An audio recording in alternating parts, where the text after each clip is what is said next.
बॉलीवुड के नैनवेले जोड़े दीपिका पादुकोण और रणवीर सिंह ने ऊटी के खूबसूरत मकाम लेक कोमो पर 14 और 15 नवंबर को होने वाली अपनी शादी के बाद मदाहों से इवेंट की ऑफिशियल तस्वीर शेयर की थी। इन्हें बहुत सराहा गया था और अब इस शादी की चंद मजीद तस्वीर भी सोशल मीडिया पर गर्दिश कर रही हैं, जिनमें जोड़े को अपने अहलिहाना और करीबी दोस्तों के हमरा पोज देते हुए देखा जा सकता है।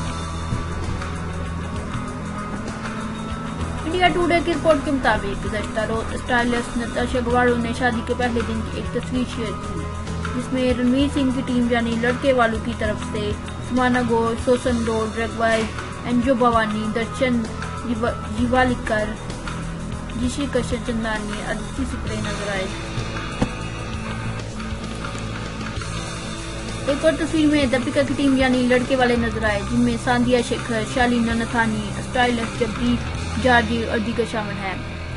शशि मुखर्जी ने भी शादी से कबल होने वाले फंक्शन की तस्वीर इंस्टाग्राम पर शेयर की। यह स्टाइलिस्ट जगदील जार्जी ने डिजाइनर सबिया शशि मुखर्जी के साथ शादी के मौका पर ली गई तस्वीर शेयर की। वाज़ेह रहे कि रणवीर और दीपिका का 18 नवंबर को भारत वापसी का इम्कान है, जहां वो 21 नवंबर को बंगलोर में अपनी दोस्तों और रिश्तेदारों को एक इस्तकबालिया देंगे, जबकि 28 नवंबर को जोड़े की जानिब से मुंबई में बॉलीवुड फ्रेंड कोलीग को इस्तकबालिया दिया जाएगा।